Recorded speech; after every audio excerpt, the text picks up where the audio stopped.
Bueno, ante todo, buenos días, buenas tardes, buenas noches con todos ustedes.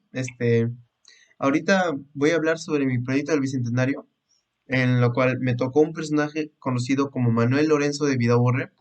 Y bueno, prácticamente para empezar con mi exposición, voy a empezar con su descripción, para que ustedes lo conozcan, así como yo lo conocí. Y bueno, empecemos. Eh, Manuel Lorenzo de Vidaurre es hijo del coronel Antonio Basilio Vidaurre de la Parra y de Manuela Catalina de Encalada y Mirones. Es de una familia acomodada, estudió en dos grandes escuelas conocidas como el Real con Victoria de San Carlos y en la Universidad Mayor de San Marcos. Dos grandes escuelas, la verdad, donde se graduó de bachiller en cánones en el año 1795. En el año 1797 empezó a ejercer su carrera como abogado, destacando rápidamente por sus conocimientos y su gran talento. En el año 1802 se graduó de su doctorado en leyes y cánones. Y bueno, para seguir para seguir con la descripción de este personaje, voy a empezar con sus hechos. Manuel Lorenzo de Badaurre, no, de Vidaurre, perdón, discúlpeme, fue el primer presidente de la Corte Suprema de Justicia del año 1825. este, Puesto que logró ejercer tres veces consecutivas. Un- una sorpresa, la verdad. Este, también, también fue presidente del Congreso Constituyente en el año 1827 y ministro del gobierno, y no solo eso, sino que también de las relaciones exteriores en ese mismo año y en el año 1832. También para decirles que fue uno de los precursores reformistas, que también fue un jurista, buen político y por último un ensayista peruano. Ya para finalizar con esta exposición y con este trabajo, prácticamente le voy a hablar lo que valoro de sus hechos. Lo que valoro de este personaje es cómo se mantuvo en diferentes cargos que tuvo como político, como presidente de justicia, como ministro de gobierno y los demás puestos que este personaje tuvo. Y todos dirán, la razón por la cual lo valoro, prácticamente lo que valoro es cómo se acostumbraba a estos diferentes puestos, porque realmente, este, como digo, primero fue presidente de la Corte Suprema de Justicia. Después fue presidente del Congreso. Después fue ministro de gobierno. Después de Relaciones Exteriores. Y todo prácticamente en un lapso de ¿cuánto? 2 años, 3 años, 5 años. La verdad me sorprende cómo se mantuvo firme ante esos grandes puestos, realmente. Y bueno, con eso finalizaría mi trabajo sobre el proyecto del Bicentenario sobre Manuel Lorenzo de Vidaurre. Muchas gracias. Buenos días, profesor. Hoy les voy a hablar acerca de Pascual Saco Oliveros. Fue político y militar peruano, nacido en Lambayeque en el año 1795. Fue comandante general de la división de caballería que propagó en los principios de emancipación y logró que la fracción del batallón español Numancia, que se hallaba de guarnición en Lambayeque, se pasase a la fila de los patriotas. Este hecho fue decisivo para lograr la libertad.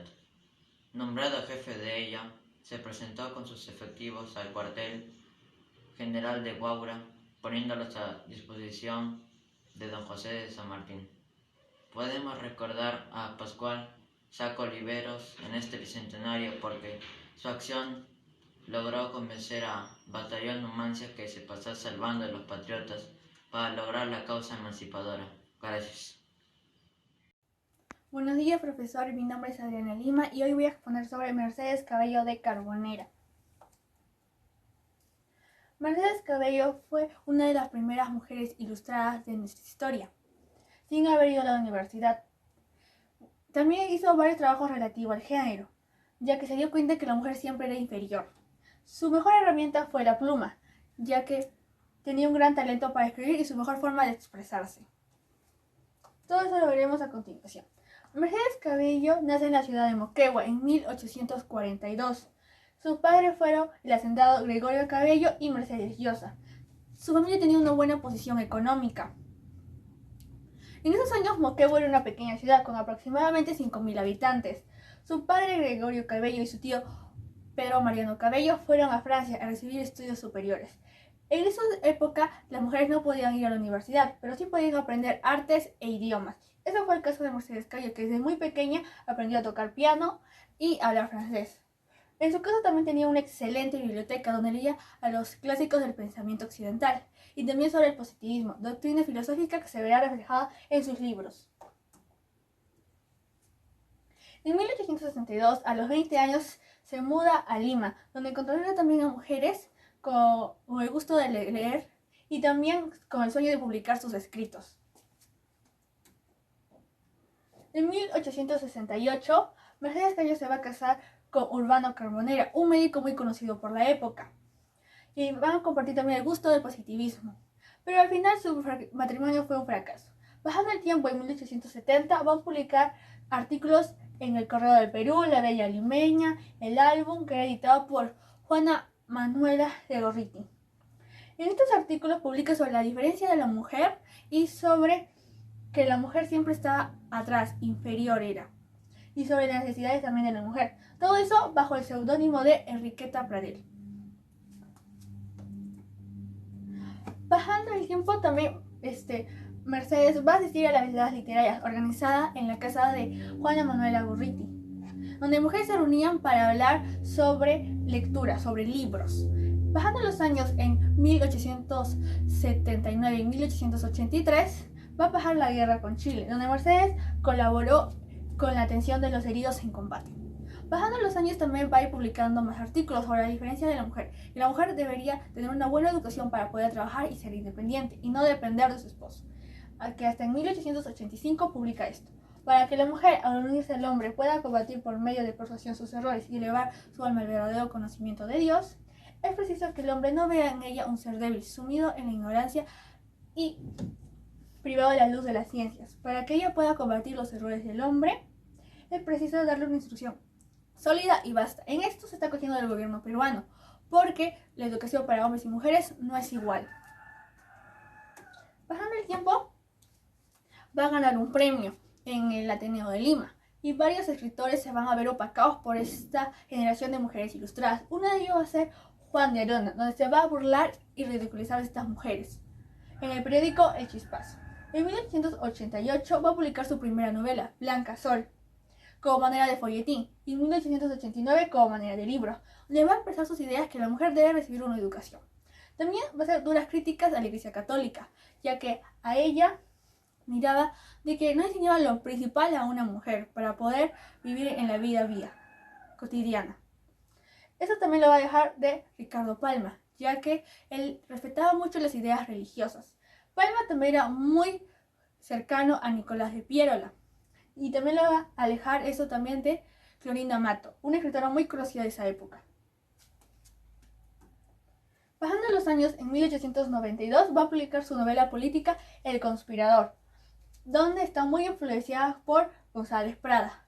Esa novela manifiesta de que los judíos no tienen interés nacional, sino que solamente desean el poder.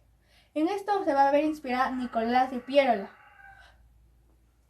porque se podría decir que ella y Clorinda Mato eran antipierolistas. Bajando 3 años que se publicó esta novela, Nicolás de Piérola va a derrotar a Cáceres y él se va a instalar en el poder. Y desde ahí va a desatar una furia con estas mujeres ilustradas. Y no le quedó nada otra que Clorinda Mato y Mercedes Cabello que irse del país. Mercedes tuvo un corto tiempo en Chile y Argentina, donde va a desatar sus primeros síntomas de locura. De regreso a Lima se dice que intentó quemar la casa de su hermano y le va a internar a sus familiares. Ahí pasó 9 años y hasta que el 12 de octubre de 1909 va a fallecer. Dice que la causa de su muerte fue la sífilis que le contagió su esposo Carbonera. En la actualidad Mercedes Cabello es una figura precursora del feminismo en Perú y en toda América. Todos estos acontecimientos y estos personajes ilustrados es gracias que nos dan nuestra identidad por el Bicentenario del Perú, ya que tuvieron que pasar todos esos hechos para tener nuestra propia identidad. Gracias. Buenas noches, profesora Med. Mi nombre es Alicia Xiomara Mendoza Navarro y hoy hablaré sobre mi proyecto del Bicentenario. El tema que me tocó a mí fue las heroínas Toledo. Primeramente, ¿quiénes eran las heroínas Toledo? Las heroínas Toledo fueron 3 mujeres, Cleofe Ramos y sus 2 hijas, María e Eugenia, aunque otras fuentes dicen que las hijas se pueden haber llamado Teresa o Rosa. Ok, naturales del pueblo Concepción, en Huancayo, Perú,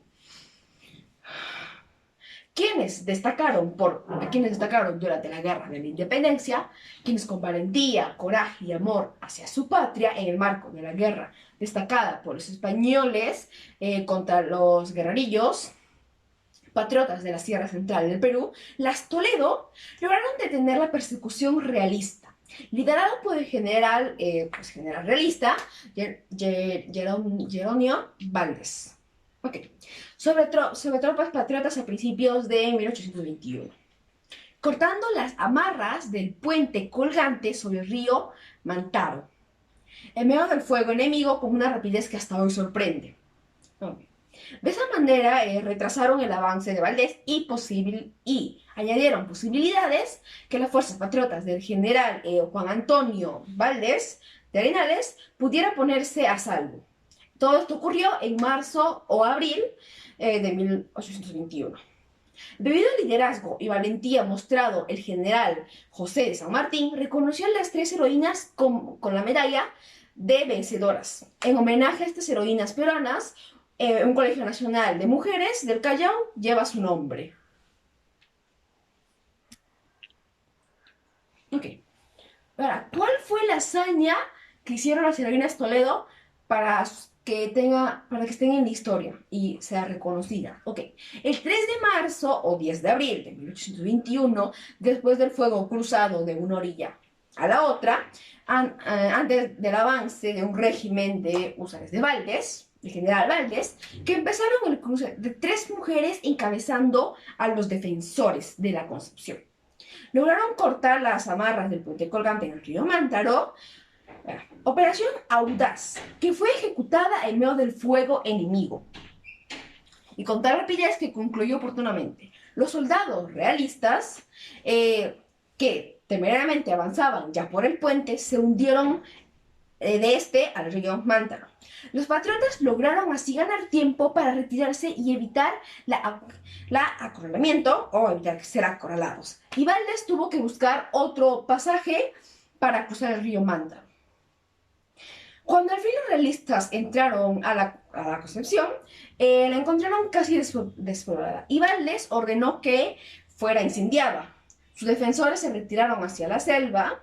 Las heroínas sobrevivieron en pueblos indígenas hasta que junto con el resto de la población retornaron a la Concepción, en Huancayo, que fue prontamente reconstruida. Ya. En cuanto Valdés prosiguió su avance hacia Jauja, pero en Ataura, se encontró con varios y miles de monteros que encerraban el paso. Se produjo un sangriento enfrentamiento. Y si bien los patriotas fueron derrotados, los realistas sufrieron igualmente varias bajas. Valdés se reunió con Ricafort en Jauja y ambos decidieron retornar a Lima, la ciudad de Lima, pues era imposible someter a las fuerzas patriotas indígenas, reunidas en monteras que atosigaban permanentemente. Gracias, profesor Ahmed, por su atención.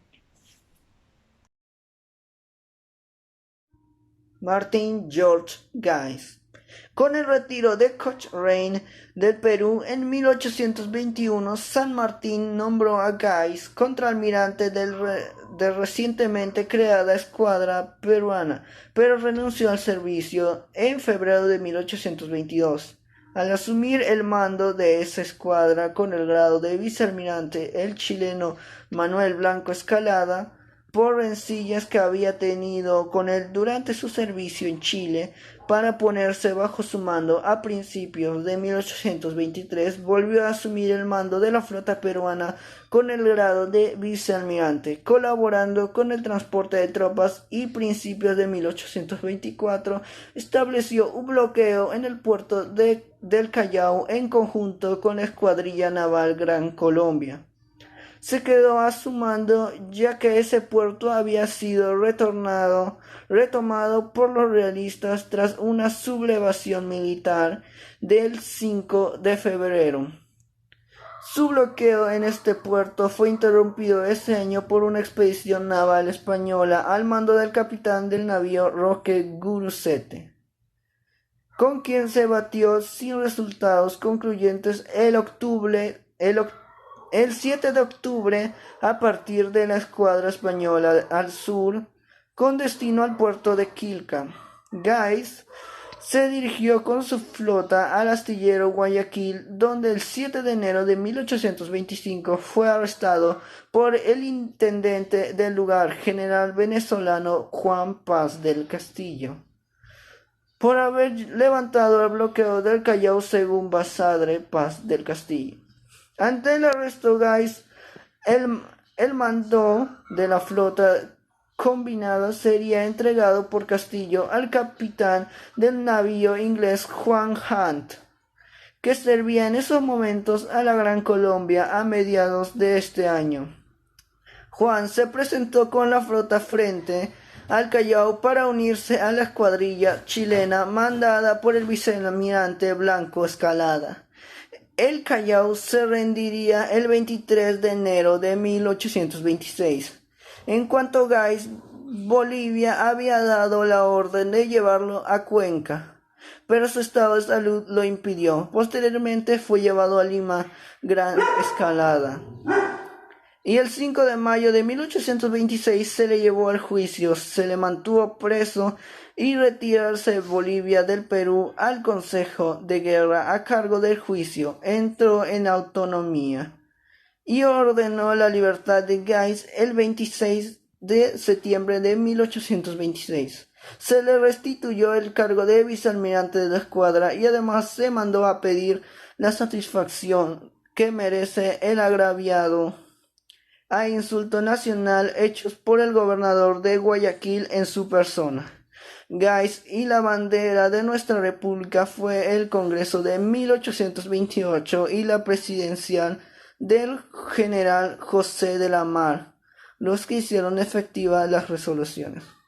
Cuando la guerra contra Colombia estalló en 1828, fue llamado nuevamente al servicio para que comande la Marina peruana. Su expedición sostuvo victoriosos combates en la rada de Guayaquil, pero almirante Guise fue mortalmente herido al explotar una granada en la cubierta de fragata Presidente el 22 de noviembre de 1828.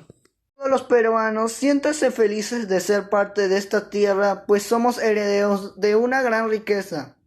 Feliz 28 de julio a todo el Perú. Hola, mi nombre es Angie Arroyo y el día de hoy hablaré sobre una intelectual peruana, periodista y escritora, que defendió los derechos de la mujer y de los indígenas a pesar de vivir en una sociedad machista y conservadora. El día de hoy hablaré sobre Clorinda Mato de Turner. Ella nació en el Cusco en 1852. Desde que era niña, ella visitaba una hacienda familiar en Calca, donde entró en contacto con la naturaleza, la población indígena y aprendió el quechua. Desde joven se interesó en la literatura en la escuela, pero tuvo que dejarla porque se tuvo que dedicar a los quehaceres del hogar. A los 19 años de edad se casa y se traslada a Tinta, donde establece un negocio de lana de alpaca y vicuña. Sin embargo, ahí es donde Mato va a ver cómo los indígenas son maltratados por los hacendados. En 1877, junto a su esposo, se viaja a Lima, donde se reúne en las veladas de de Juana Manuela Gorriti, donde conoce a escritoras y escritores como Ricardo Palma y Mercedes Cabello de Carbonera. Y también la van a premiar con una corona de laureles. En 1879, durante la guerra contra Chile, Mato defendió al general Cáceres en sus artículos. Cedió su casa como hospital y recaudó fondos para el ejército peruano. Pero lastimosamente en 1881 su esposo fallece y tras pagar las deudas se traslada a Arequipa, donde asume la jefatura del diario La Bolsa. Ahí va a publicar su novela Tradiciones Cusqueñas, prologada por Ricardo Palma, su mentor, y también su obra Imazumac. Ya en 1889 se va a trasladar a Lima, donde asume la jefatura de redacción de la prestigiosa revista llamada El Perú Ilustrado, y va a publicar su obra Avecinido. Sin dudar, esta es la obra más importante. Según Jorge Basadre, el punto de inicio de la literatura indigenista, y es conocida como una gran obra indigenista en Latinoamérica. Ahí Mato va a criticar el abuso de poder de los gobernantes y de clérigos sobre los indígenas. También esta obra fue la más criticada por los sectores conservadores, pues la Iglesia también le acusó de difamación y por esto va a ser excomulgada, y también por estar envuelta en una publicación de un artículo satírico, lo cual le va a obligar a renunciar a su puesto. Luego va a publicar su segunda obra indigenista llamada Índole, y en 1892 va a crear su propia imprenta llamada La Equitativa, donde trabajan puras mujeres. Y va a publicar también su obra llamada Herencia, donde critica una Lima mercantilista que se deja llevar por las apariencias, que son más importantes que los valores y principios. Luego, en 1895, tras un golpe de estado de Pierola, rival político de Cáceres, su imprenta va a ser destruida y va a ser desterrada, y va a ir a Argentina, donde pasará sus últimos días. Y en 1909 fallece a causa de una pulmonía. Gracias. La novela tiene que ser la fotografía de los vicios y las virtudes de un pueblo, con la consiguiente moraleja correctiva para aquellos y el homenaje de admiración de estas. Clorinda Mato de Turner.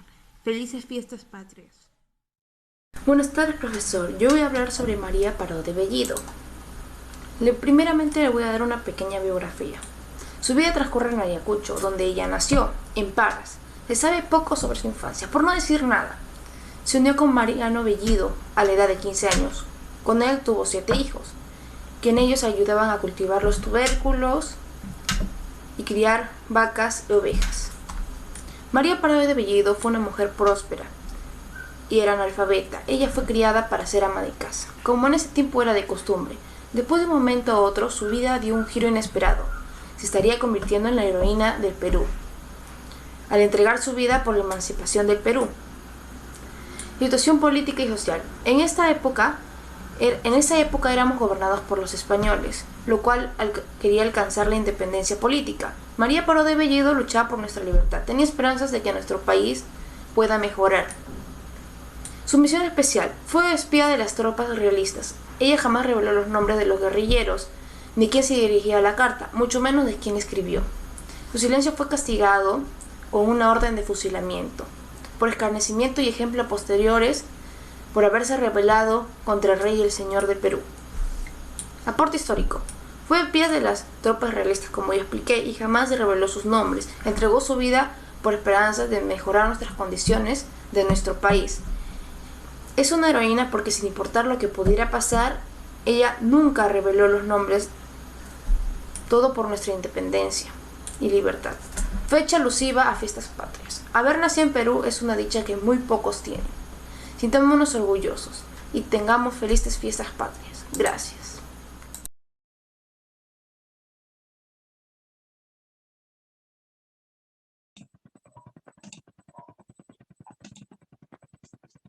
Buenas tardes, profesor. El día de hoy voy a presentar el proyecto Bicentenario.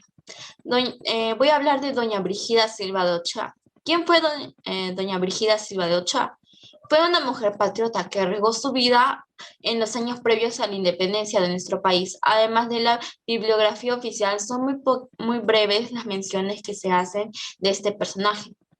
Doña Brígida Silva de Ochoa compartía el probado patriotismo de toda su familia. En 1785, a los 18 años, se casó con el caballero cusqueño Francisco Ochoa Camargo, a quien imbuye su amor patriota, de tal manera que alentó a los auxilios de su esposa, brindaba a cuantos cayeron en prisión durante la lucha de la libertad. Prestó especial protección a los patriotas presos en España, por su complicidad en el frustrado levantamiento de Aguilar y Ubalde en el Cusco.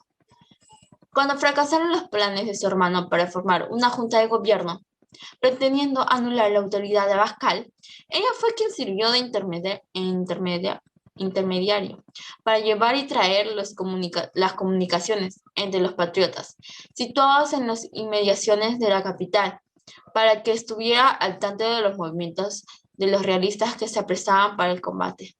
Esta labor patriota era un tanto más difícil en aquellos días, cuando que, como es sabido, el virrey Abascal imprimió severa vigilancia en su ya tambaleante dominio virreinal y se daba maña para descubrir la más mínima labor libertaria.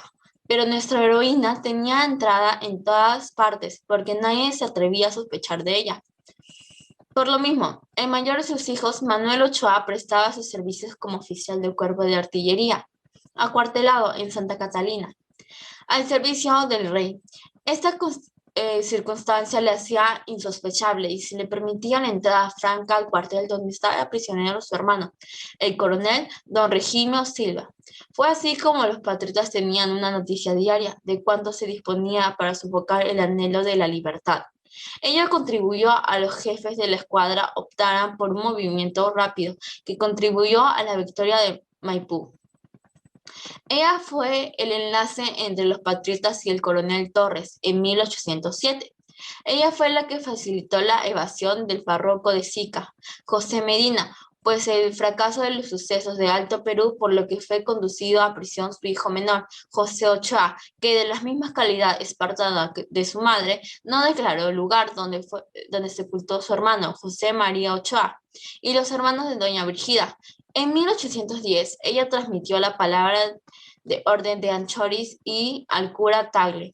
Este último, refiriéndose al patriotismo de doña Brígida, decía: ojalá todas las mujeres de su sexo hubieran coadyuvado para ella a formar la opinión pública y el patriotismo acendrado y el odio profundo a la tiranía. Ofreció a su patria los más eficaces servicios, sirviendo a aquellos que encerraron en oscuras prisiones y en inmundos calabozos esperaban que alumbre el sol de la libertad, para que se abrieran las rejas que los guardaban. Sacrificó el último centavo de su fortuna proporcionando víveres y vestidos a los prisioneros. Declara la independencia, la Junta de Purificación declaró que doña Brígida Silva de Ochoa había prestado grandes servicios a la causa de la patria y por decreto del 11 de diciembre de 1822, firmado por el general José de San Martín, fue declarada patriota, concediéndole diploma posteriormente y la divisa de patriotismo.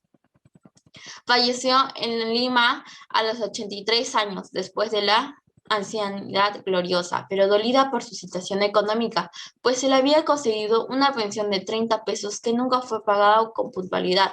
El Ministerio de Educación ha hecho justicia de su memoria. El Colegio Nacional de Mujeres de Chorrillos, que lleva su nombre, es el monumento perdurable de su gloria. Una frase para este bicentenario: a todos los peruanos siéntanse felices de ser parte de esta tierra, pues somos herederos de una gran riqueza. Felices 28 de julio a todo el Perú.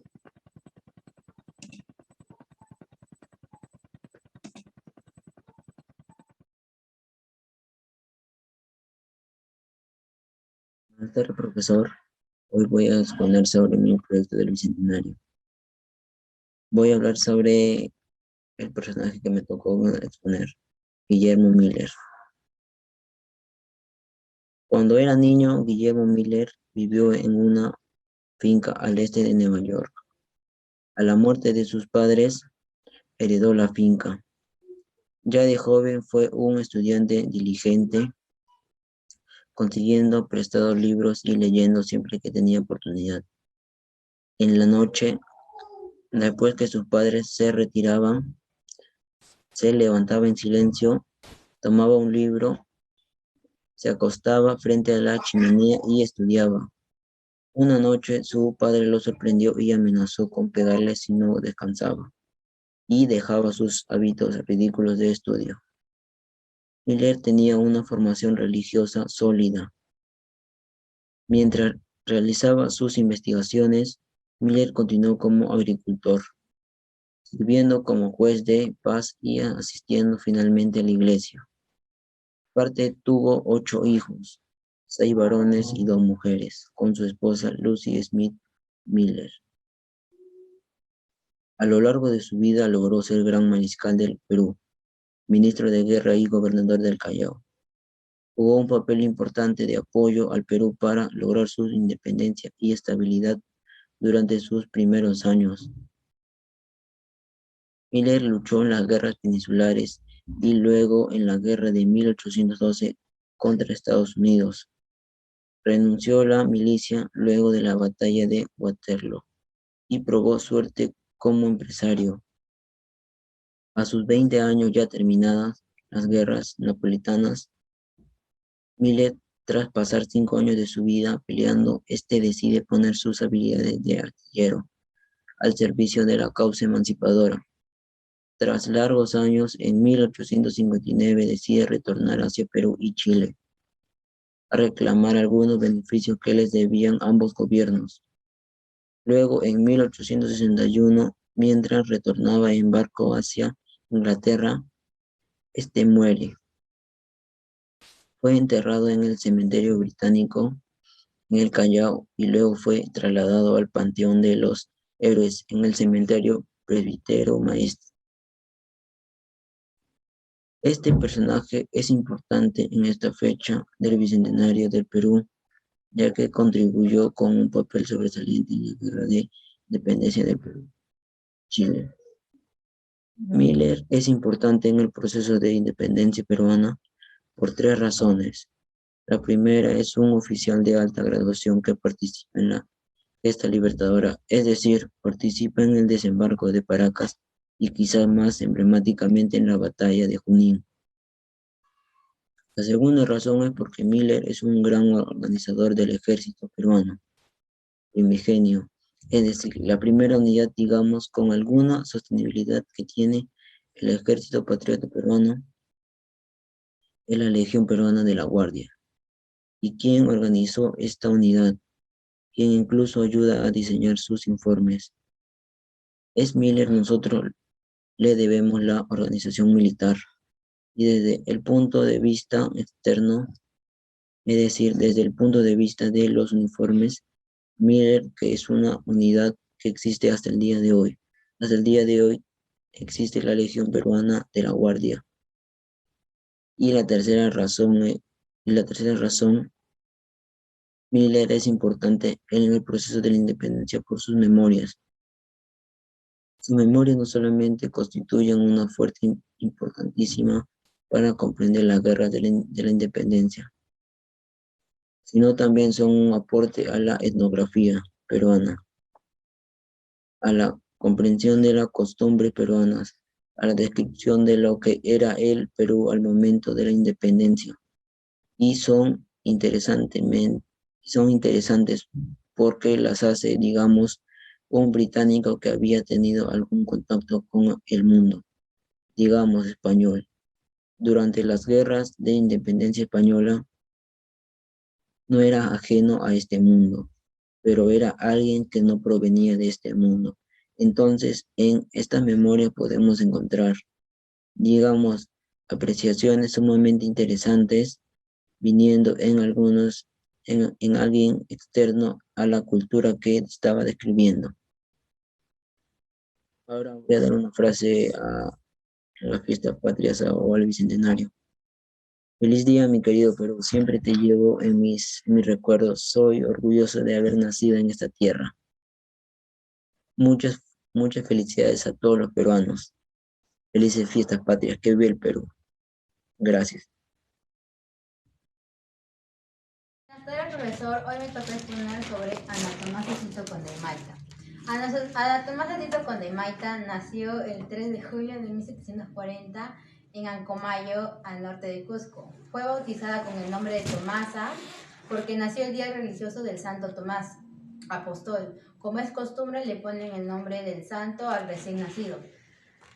Es descendiente de la nobleza incaica, por lo que era dueña de tierras, animales y del cacicazgo de Acos en el Cusco durante los años del Virreinato del Perú. Es una mujer de linaje y gran poder económico. Fue hija de Sebastián Tito Condemaita, alcalde del Ayu Tito Condemaita, y su mamá Alfonso Hurtado de Mendoza. Ella desde pequeña vio muchas injusticias en su comunidad y también como las mujeres eran forzadas al trabajo.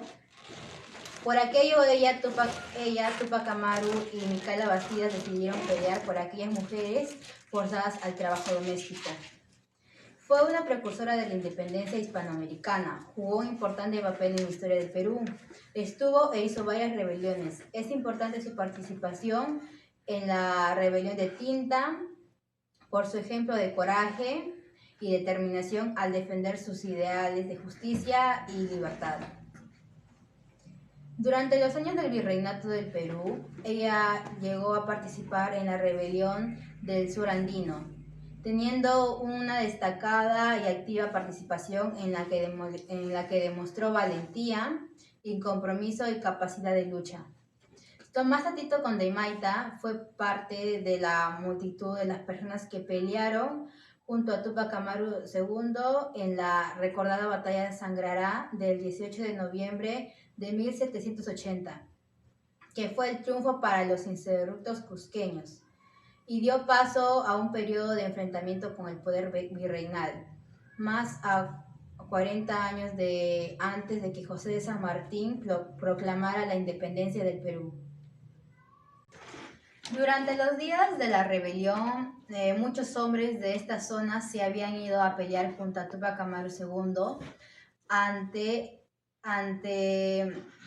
esto y en tras de contraataque virreinal hacia el Cusco, Tomasa y un grupo de valientes mujeres decidieron salir a defender sus pueblos, además de demorar el paso del ejército realista. Este grupo de aguerridas mujeres pasó a ser conocido como la Brigada de Mujeres de Soldados. Ellas defendieron el puente de Pilipinto de la incursión de los huestes realistas con hondas, huaracas, palos y con los pocos recursos que tenían a su disposición. Durante la rebelión le escribió muchas cartas a Micaela Bastida para pedirle que se cuidara y también para darle ánimos. En una de ellas le decía: continuaré hasta donde sea posible, ni mis mujeres ni yo dejaremos tranco de huellas sin cubrir. El invasor no pasará sino sobre nuestros cadáveres. Anima a Tupac Amaru y tú no te desesperes. Fue así que se dio la batalla de Pilipinto, el 26 de noviembre de 1780, la cual pasó a la historia como un triunfo de las mujeres cusqueñas contra el ejército colonial. Tomasa Tito Condemaita fue capturada a las afueras de españolas junto a Micaela Bastidas, Tupac Amaru II y otros hombres y mujeres que ayudaron en la rebelión del Perú. Fue condenada a muerte por estrangulamiento. Primero se le cortó la lengua y su cuerpo se dispersó por los Andes, mientras su cabeza estaba estacada junto a Tupac Amaru II en la plaza de Acos, para evitar cualquier intento futuro de rebelión.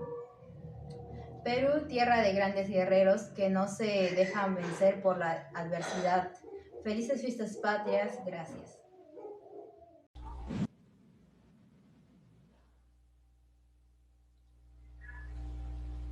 Buenos días, hoy voy a presentar mi proyecto sobre las rabonas de la independencia.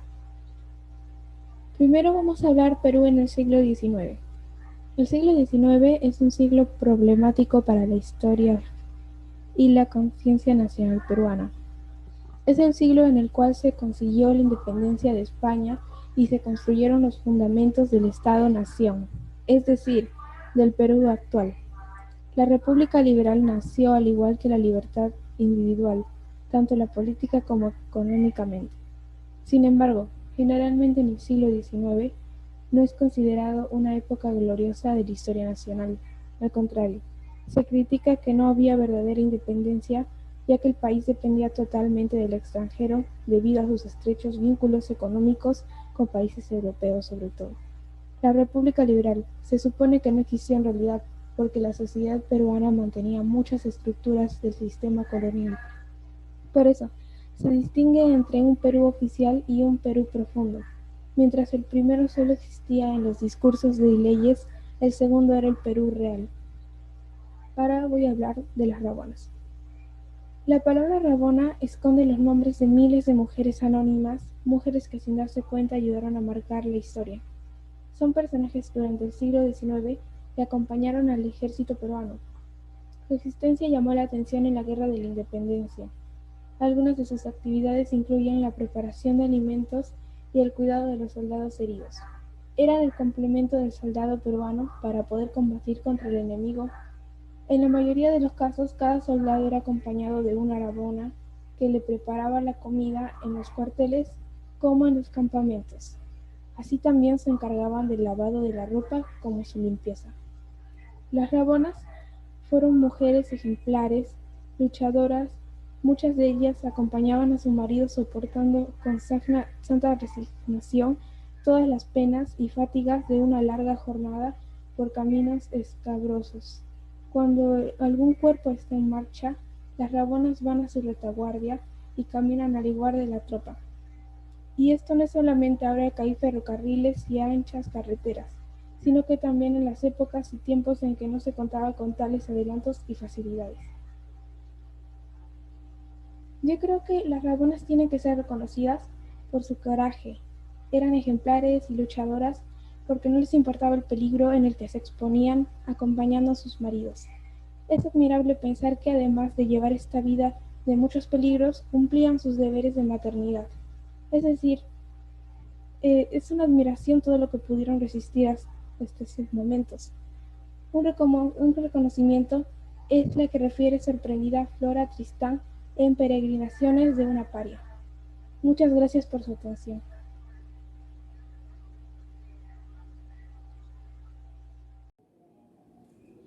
Profesor, buenos días. Hoy voy a exponer sobre Juana de Dios Manrique, mujer heroica de la independencia del Perú.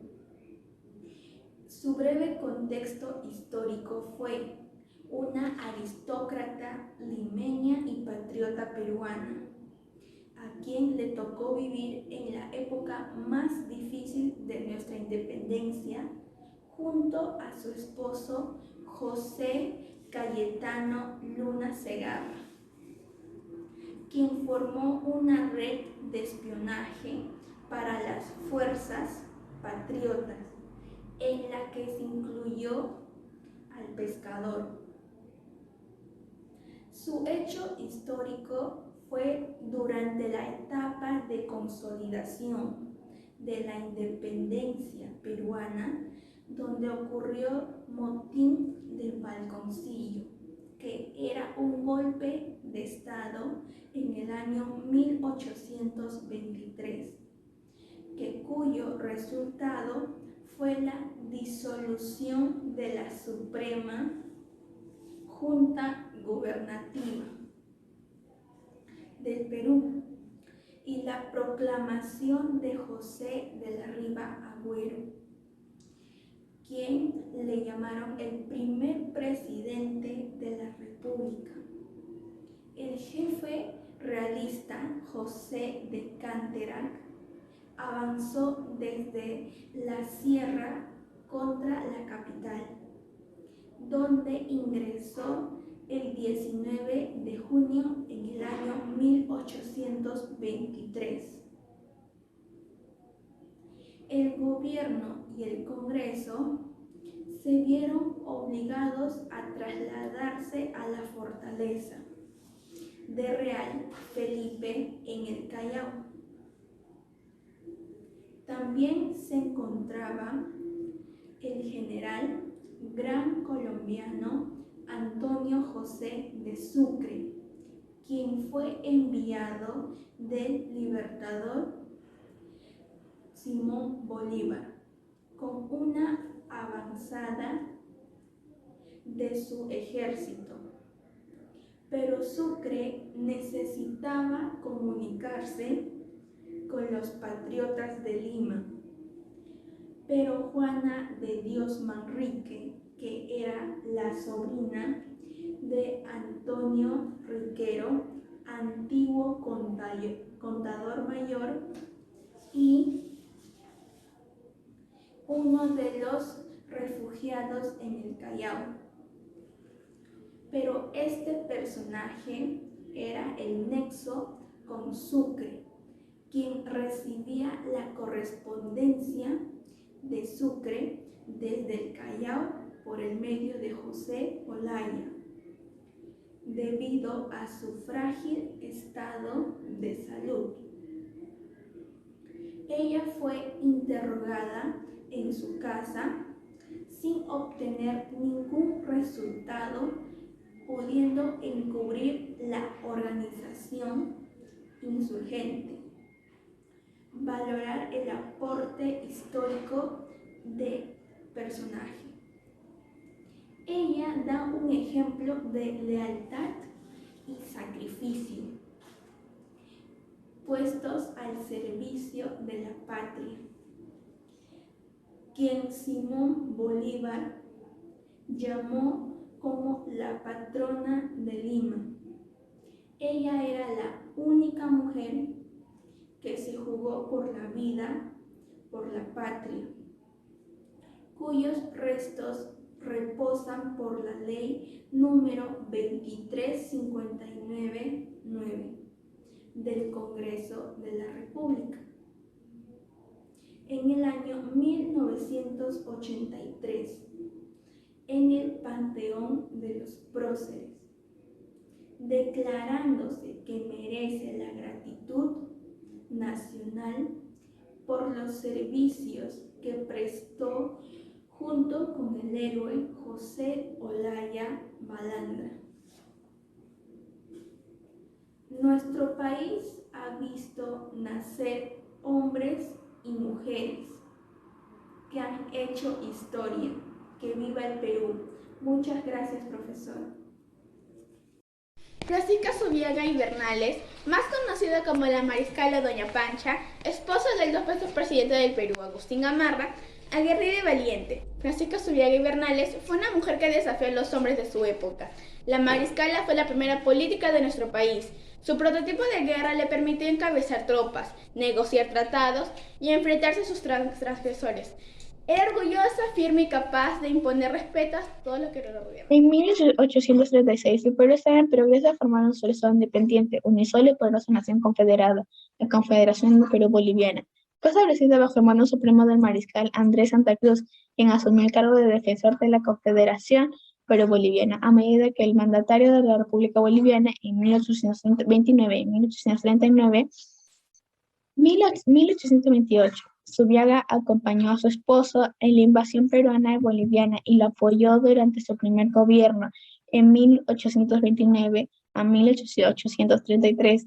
Derribó al vicepresidente Antonio Gutiérrez de la Fuente, acusándolo de conspirador, y apoyó al golpe de Estado general de Pedro Pablo Bermúdez. En 1831, después de que Gamarra se fuera al sur en una respuesta del conflicto con Bolívar, el vicepresidente Antonio Gutiérrez de la Fuente estaba a cargo del comando. La mariscala acusó al personaje de conspirar contra su esposo y lanzó el golpe de Estado en su contra. Ella personalmente llevó a las tropas a perseguir a la fuente. En el techo cerca de Lima, hasta el fugitivo encontró refugio en un barco extranjero anclado en el Callao, escapando disfrazado de mendigo a Chile. 1833, la mariscala ordenó que se castigara físicamente a un periodista que habló mal de ella, y también castigó personalmente con un látigo a un funcionario del Estado, que decía que había tenido un encuentro. En 1834, en la guerra civil con Orbegoso, Zubiaga pasaba por las calles de Lima dando tiros al aire para sentir su presencia, exigiendo a la gente que le dé su apoyo, que como ya estaba predicho, no sucedió. Restaurando el orden constitucional, todo el país acató la autoridad legítima de Orbegoso, quien por segunda vez retornó triunfante a Lima. Por su parte, Gamarra y su esposa, que se hallaban en Arequipa, fueron sorprendidos por una sonada popular que los hizo poner en fuga. 1835, la mariscala disfrazada de clérigo, porque todo el mundo la conocía, se vio obligada a saltar de la azotea de un patio, para luego embarcarse secretamente con destino a Chile, donde fallecería de tuberculosis, contando apenas con 31 años. Su último pedido fue que le arrancaran el corazón y que se lo llevaran a Gamarra. Un día hubo una sublevación en un cuartel, y ese día no estaba Gamarra. La mariscala molesta se montó su caballo, agarró un látigo y se fue al cuartel para ver qué estaba pasando. Se encontró una turba que estaba haciendo desorden. Se dice que la mariscala se fue al balcón y gritó. No se sabe lo que dijo exactamente, pero se conoce que todo el tumulto se quedó callado ante el miedo de la mariscala y se dispersaron. Gracias. Buenos días a todos los presentes. Mi nombre es Valerie Coro Rojas y hoy voy a hablar sobre Manuela Sáenz. Mi país es el continente de América, aunque haya nacido bajo la línea del Ecuador. Bueno, ella nació en 1797 en la ciudad de Quito, Ecuador, y falleció en el año 1856 en la ciudad de Paita, Perú.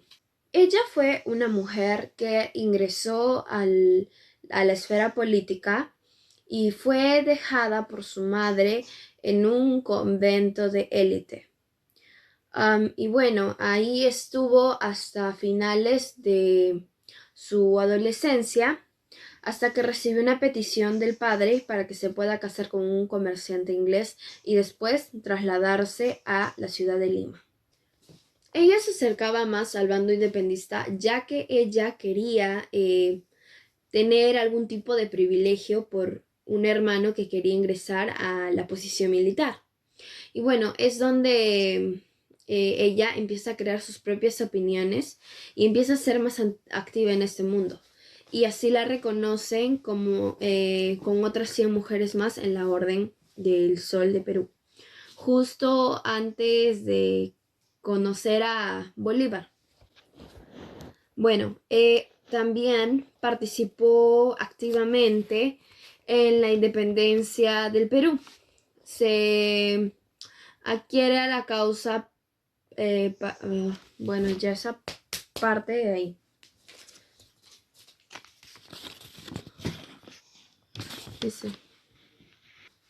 Bueno, ella participó activamente en la independencia del Perú.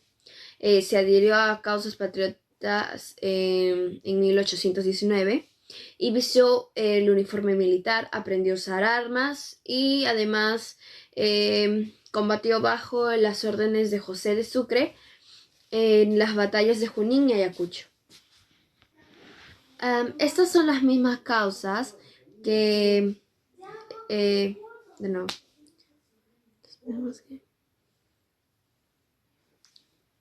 Estas son las mismas que consolidan la independencia del Perú. Su participación en la división de los usuarios y vencedores motivaron su ascenso a coronela del ejército de Gran Colombia. De nuevo. Los mismos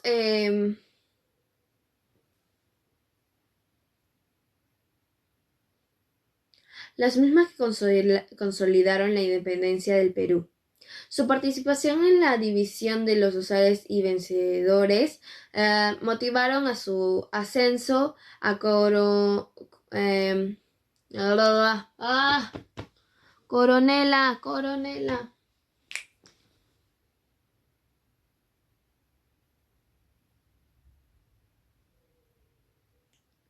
las mismas que consolidaron la independencia del Perú. Su participación en la división de los usuarios y vencedores motivaron a su ascenso a coronela del ejército de Gran Colombiano. Jamás me harán ni vacilar ni temer. Como dato, su participación política viene antes de conocer a Bolívar y se mantiene después de haber terminado una relación con él. En 1822, Manuela Sáenz coincide con la llegada de Bolívar a Quito. Y bueno, pues ella le tira una corona de laureles desde su balcón. Y en la noche tuvieron un baile de salón. Y ahí es donde se conocieron y ahí es donde Manuela se convirtió en la archivera personal de Bolívar. Bueno, ella participó como asesora dentro del círculo más íntimo de Bolívar.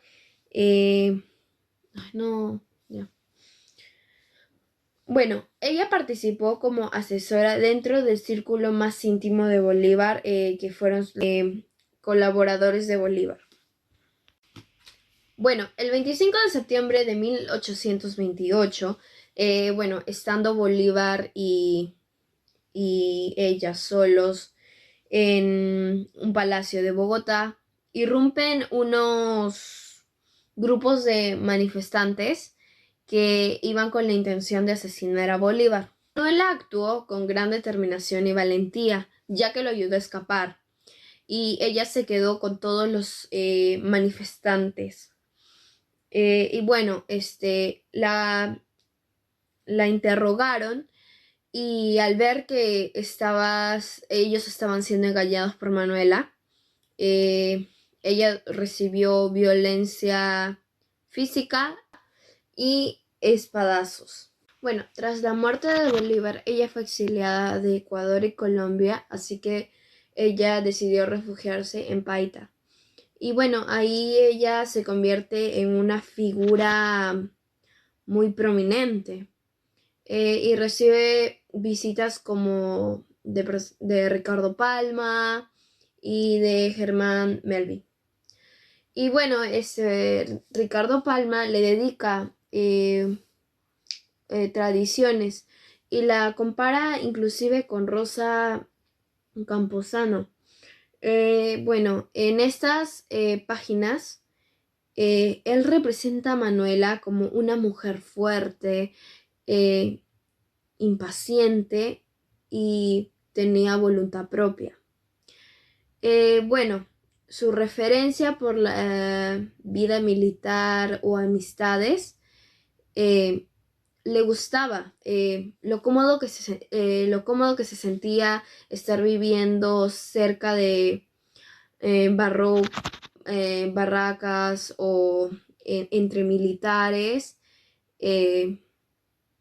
También se decía que le gustaba la bebida, fumaba y cabalgaba como todo un soldado. Contribuyó decididamente al cambio de la batalla realista Numancia gracias a las filas patriotas. Además, acompañó a Bolívar en su lucha independentista durante 8 años hasta su muerte en 1830. Y bueno, en 1821 fue nombrada caballeresa de la Orden del Sol en Perú. Bueno, casi finalizando, ella quería generar ciudadanía e influencia política, tener acceso de poder y bueno, la necesidad de ser destacada y ser alguien ser tomada como un ejemplo para las futuras generaciones. Era temperamental, volcánica, le gustaba la religión, las multitudes, las ceremonias, el fasto. Y bueno, en conclusión, era una mujer poderosa. Muchas gracias. Buenos días, profesora May. El día de hoy voy a exponer sobre Flora Tristán. ¿Quién fue Flora Tristán? Seguro muchos peruanos o peruanas no conocemos la historia de Flora Tristán. O más bien, ¿qué hizo? Ella es una mujer que supo imponer sus ideas ante una sociedad machista. Ella luchará y propondrá la igualdad y libertad entre el hombre y la mujer, y también los derechos de los obreros, y otras cosas más que postulaba a lo largo de su vida. Flora Tristan nació en 1803 en Francia, París, y murió en 1844 a la edad de 41 años. Hija del peruano don Mariano Tristán y Moscoso, coronel de la Armada Española, y de la hermosa francesa Annie Lesney. Cabe recalcar que cuando Flora nació, el Perú todavía formaba parte de España. Flora nunca fue reconocida hija legítima de su padre, ya que sus padres nunca tramitaron ciertos permisos para validar su matrimonio, por lo que su hermano y ella eran considerados bajo el estatus de hijos naturales. Es así que cuando muere su padre, su familia quedará en plena pobreza, por lo que ella se dispuso a trabajar como colorista. A la edad de 17 años, contrae matrimonio con Chazal, el dueño del taller donde ella trabajaba, debido a presiones familiares de su madre, donde tendrán 3 hijos. 2 de ellos morirán a una edad prematura y uno quedará viva. Este matrimonio a Flora le fue una experiencia traumática, conflictiva y violenta, y no tardó en darse cuenta que la ley había convertido a su marido en su amo, ya que ella no podía divorciarse ni abandonarlo. Todo ello estaba establecido en el Código Napoleónico. También recordemos que el divorcio ni la separación consentida todavía no existían. Sin embargo, ella lo abandonará, convirtiéndose automáticamente en una delincuente, y le traerá muchos problemas a futuro. En 1825 trabaja con una familia inglesa, viajando por toda Europa. En 1833 viajará al Perú, con la finalidad de reclamar la herencia de su padre. Es así como ella emprende un viaje en un barco, siendo la única mujer a bordo. Toda esta travesía será descrita en su obra Peregrinaciones a una paria. Al llegar a Arequipa, su familia paterna la recibe abiertamente, quienes se caracterizaban por ser una de las familias más influyentes y pudientes de la sociedad peruana. A los pocos días, su tío le regalará una esclava, a lo que ella desconoce esa institución, ya que recordemos que en Francia aquello había desaparecido, gracias a las ideas ilustradas. Por lo que Flora no tardó en darse cuenta que el Perú ciertamente había logrado su independencia, pero seguía manteniendo sus instituciones y costumbres coloniales. Al no conseguir la herencia de su padre, Flora decide irse a Europa, pero sin antes ir a Lima, la capital del Perú, donde su tía Manuela Tristán la recibe abiertamente. Ella es una persona que se caracteriza por moverse en la alta sociedad y donde cuyo salón frecuentan célebres militares tales como Salaverry, La Fuente, Agustín Gamarra e inclusive la mariscal Francisca Zubiaga, desde quien quedará admirada y asombrada por su personalidad y accionar. Y hará unas cuantas menciones en su obra Peregrinaciones a una patria. En su recorrido en Lima observará con detenimiento a las mujeres limeñas, comentando que las mujeres limeñas tenían más libertades que una mujer parisina, ya que muchas de ellas iban solas a los bailes, teatros, asambleas públicas, visitaban a sus amigas, todo ello y más sin autorización de sus maridos, mencionándolo y recalcándolo en una frase: no hay lugar en la tierra donde las mujeres sean más libres y ejerzan mayor imperio que en Lima. Y que también, gracias a su indumentaria, ellas pueden gozar con una libertad, ya que esta vestimenta le cubría el rostro, excepto el ojo, donde ellas podían transitar libremente por las calles sin ser descubiertas y realizar sus respectivas actividades. También destacó el importante labor de las rabonas, quienes acompañaban a los soldados en sus campañas militares. Pero sin duda, la que más le influyó y quedó admirada fue la mariscala, quien con solo su presencia imponía respeto tanto a hombres como a mujeres. También escribía las importantes iglesias, viviendas, infraestructura, educación, política, arte y la costumbre de sus habitantes. Todo lo dicho anteriormente será escrito a través de sus experiencias en su obra, autodominándose paria, ya que lo justifica que al ser hija legítima es considerada bastarda y que no goza de los mismos privilegios que los demás, y también por su experiencia traumática en su matrimonio. Su obra será publicada en 1838, titulada Peregrinaciones a una paria. De regreso a Francia, Flora sabe que la lucha de la libertad de las mujeres solo se puede lograr si tiene de lado a los más oprimidos, los obreros. Es así que escribe su obra titulada Unión Obrera, publicada en 1840. Finalmente morirá a causa de tifoidea en 1844. Valor del aporte histórico. Al cumplir 200 años de independencia, nosotros, peruanos y peruanas, debemos recordar y valorar a Flora Tristán. Si bien pasó la mayor parte de su vida en Francia, el Perú marcará un hito en su conciencia de paria.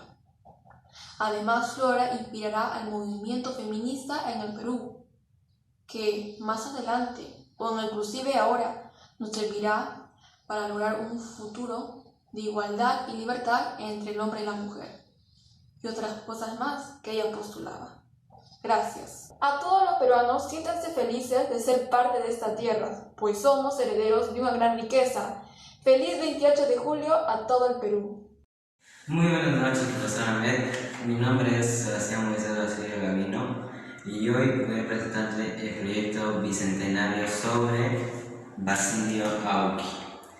Primero, para recalcar, Basilio Auqui no es reconocido por todos los peruanos, es solamente reconocido por algunos peruanos que leyeron libros de historia, pero a profundo. En pocas palabras, Basilio Auqui es como un héroe fantasma que no es muy reconocido, no es muy popular, no como Miguel Grau, Simón Bolívar, José San Martín, etc. Bueno, Basilio Auqui nació en el año de 1750 en la provincia de Cáñamo, que queda en la región de Ayacucho. Él, desde que era niño, su profesión fue ser arriero, desde que era niño, joven y hasta adulto.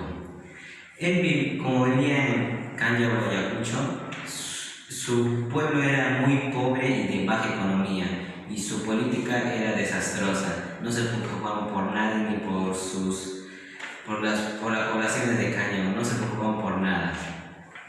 Pero cuando fue adulto, Basilio Auqui participó en la rebelión de la independencia de los hermanos Angulo, con sus compatriotas paisanos que eran los morochucos. Y los morochucos también venían de Cáñamo, Ayacucho, pero eran como muy rebeldes. Y Basilio Auqui a ellos sí lo obedecían y se ganaron su respeto de él. Y lamentablemente nuestro héroe fantasma falleció en el mes de febrero, en el año de 1822, cuando un morochuco se molestó de él y avisó su ubicación a los españoles. Y cuando ya tuvieron su ubicación, lo fusilaron a Basilio Auqui. Pero antes de fusilarlo, primero fusilaron a su familia, a su esposa, a sus hijos, inclusive a toda su familia. Esa fue la trágica muerte de Basilio Auqui. En las misiones que participó Basilio Auqui es en la batalla de Sachabamba, donde con sus compatriotas paisanos, los morochucos, salieron victoriosamente, derrotando fácilmente al personaje llamado el Carnicero, que dirigía a las tropas que querían eliminar contra ellos. También otra batalla, como dije, que participó fue en la rebelión de la independencia de Cusco, donde también podían salir victoriosos con los morochucos, así como en otras batallas como Matara y Huanta. Pero en la batalla que más recalca él es en la batalla de Sechapampa, en Cónyago y mismo Ayacucho.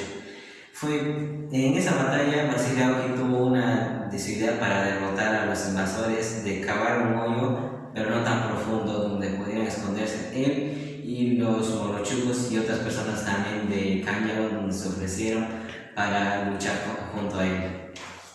Y al parecer esa idea fue muy factible, funciona ese plan, y tomaron como sorpresa a los invasores españoles.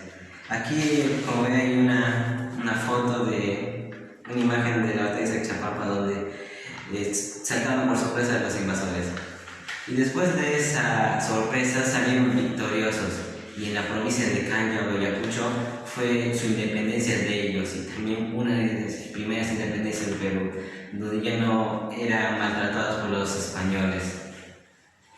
En los aportes que dejó Basilio Auqui, no dejó para el Perú aportes, no fue como Miguel Grau, Simón Bolívar, etc. Pero aunque no haya dado ni un aporte, igual tiene que ser reconocido por todo el Perú, porque fue un gran héroe por el Perú para lograr su independencia y si no fuera por él, no estuviéramos celebrando nuestro bicentenario.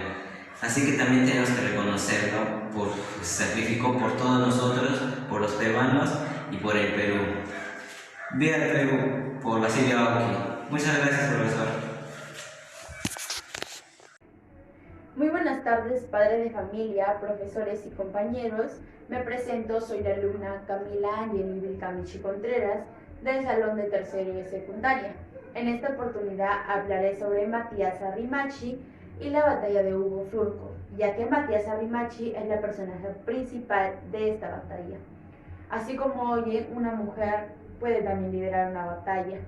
Todo esto empieza aproximadamente en el año 1821, cuando los pobladores de Chachapoyas se enteran que San Martín se está dirigiendo hacia Lima para poder independizar nuestra patria. Es ahí donde ellos mismos se cuestionan y dicen, ¿por qué también nosotros no nos independizamos? Ya que miraban que San Martín se dirigía a todas las regiones menos a Chachapoyas. Es por eso que ellos querían también independizar Amazonas. Aparte también porque el coronel Juan Matos, que lideraba 600 hombres que eran militares de Moyobamba, querían sorprender a los pobladores de Chachapoyas combatiéndolos en una guerra, en una batalla, mejor dicho. En la batalla llamada Higos Surcos, donde se enfrentan en la pampa de Higos Surcos. Bueno, como les dije, todo esto ocurre en el año aproximadamente de 1821, pero la batalla de Higos Surcos empieza el 6 de junio de 1821. Ahí es donde entra el personaje Matías Arrimachi. ¿Quién es Matías Arrimachi? Matías Arrimachi es una mujer de aproximadamente 52 años, que es una pobladora de Chachapoyas, es una pobladora común y corriente como los demás, pero nadie se imaginaba que ella podía liderar una batalla. Ella antiguamente se dedicaba a hacer lanzas de algodón y cinturones de lana. Bueno, es ahí donde los pobladores de Chachapoyas dicen, ¿quién nos va a liderar? Si queremos independizar, ¿quién nos puede liderar? Nunca se imaginaban que una mujer iba a poder liderar. Pero es ahí donde sale, como les dije, Matías Arrimachi, y ya es donde que ella va a liderar un grupo de mujeres, pero no solamente de mujeres, también de hombres, que ellos van a ir a enfrentarse hacia los militares españoles. Ellos al dirigirse hacia la pampa de Higos Surcos, donde se enfrentarán contra los españoles, en camino se encuentran con un anciano, como un poblador, como un campesino, que les dice, les doy mi bendición para que les pueda ir bien, algo así, para que les vaya bien y puedan ganar esta batalla. Y pues ellos confiados van hacia la batalla, y ellos no tenían como que armas como los españoles, ya que ellos tenían cañones y otros objetos más de valor que les puede ayudar a los españoles. Ellos se enfrentaron con ají. Es algo muy raro porque yo les estoy explicando eso a través de que he visto videos y también he visto pequeños textos donde me explican más sobre esa batalla y sobre Matías Arrimachi. Y es una parte donde yo leí que los chachapoyanos llevaron ají para supuestamente lanzarlos hacia los ojos y que ellos puedan la Amazonía. Ahora, ¿por qué Matías Arrimachi es muy importante en este bicentenario? Ya que Arrimachi resalta como una de las mujeres peruanas ilustres que a lo largo de nuestros cientos años de independencia luchó por dejarnos en Perú con libertad, donde los derechos de los ciudadanos sean respetados. Y como dije al comienzo, antiguamente nuestro país era como que muy machista y no estaba muy bien visto que una mujer lidere o sea una luchadora, ¿no? Ya que ella fue luchadora, fue con un grupo de mujeres a poder liderar esta batalla y prácticamente ganaron. Y es por eso que Matías Arrimachi es muy considerada en este bicentenario, porque ella fue parte de la independencia de nuestra patria. Gracias. Espero que hayan entendido un poco acerca de la batalla de Hugo Surcos y también sobre la importancia de Matías Arrimachi en esta independencia, en este bicentenario. Es lo que cuentan. Bueno, entonces ellos al enfrentarse al llegar, mejor dicho, ya hacia la pampa de Hugo Surcos, se enfrentan entre ambos. Pero al comienzo, algunas de las pobladoras decían, ¿cómo nos vamos a enfrentar hacia ellos? O sea, es que están arriesgando su vida, y si ellos arriesgan su vida, obviamente morirían, y ellos pensaban en sus hijos, digo, ¿a quiénes vamos a dejar a nuestros hijos? Pero varias personas como que eran presidentas de la población de Chachapoyas decían, nosotros tenemos que ir a dar la cara y a pelear, porque nadie sabe si pueden ganar o pueden perder. Y dicho y eso, ganaron la batalla de Hugo Surcos. Pero ellos se decían como que entre comadres, se comunicaban diciendo comadre en la noche, decían, comadre, tenemos que ir nosotros a poder defender a nuestro Amazonas, Chachapoyas. Y dijeron, estaban diciendo que hay que llevar a nuestros padres, hijos mayores de edad ya, para que puedan ayudar a pelear. Y venían de varias comunidades chichapoyas que se enfrentaron, porque no solamente fue la principalmente el pueblo de Chachapoyas, que es significativo, ¿no? Sino vinieron de varios lugares para poder apoyar. Pero algo sorprendente es que ni el pueblo limeño ni otras regiones vinieron a apoyar. Y es algo sorprendente porque prácticamente Chachapoyas la misma región de Chachapoyas se pudo defender, y es por eso que es parte de este bicentenario, ya que también forma parte de la independencia de nuestra patria. Entonces, como proseguía, ellos al llegar allá a la batalla, a la pampa de Hugo Surcos, se enfrentan contra los españoles, y las mujeres se metían, aunque los españoles estaban con armas, las mujeres utilizando hondas y látigos, les destruían, les hacían caer, y botaban ají, y es por eso donde que los españoles caían y decían, ya no podemos, porque estaban perdiendo a cada uno de las partes del ejército. Y es ahí donde decía, es mejor escapar al pueblo principal de Moyobamba para que ya no nos puedan hacer nada, ¿no? Para no perder a todas las personas. Y es por eso donde que los militares que todavía sobraban del pueblo de Moyobamba se dirigían hacia el centro de Moyobamba, pero los chachapoyanos dijeron, no los podemos dejar ir. Y es por eso que los persiguieron hasta un lugar que se llamaba Ventanas. Y es ahí donde ellos seguían en una segunda vuelta de la batalla. Y es ahí donde que los militares, el militar Juan Matos y otro ayudante más de él, dijeron, preferimos abandonar y dejar al pueblo chachapoyano que ellos puedan hacer lo que quieran con su patria, con su región, pero que nos dejen ir a nosotros. Y es por eso donde los pueblos chachapoyanos, es ahí donde ellos, mejor dicho, logran independizar la Amazonía. Ahora, ¿por qué Matías Arrimachi es muy importante en este bicentenario? Ya que Arrimachi resalta como una de las mujeres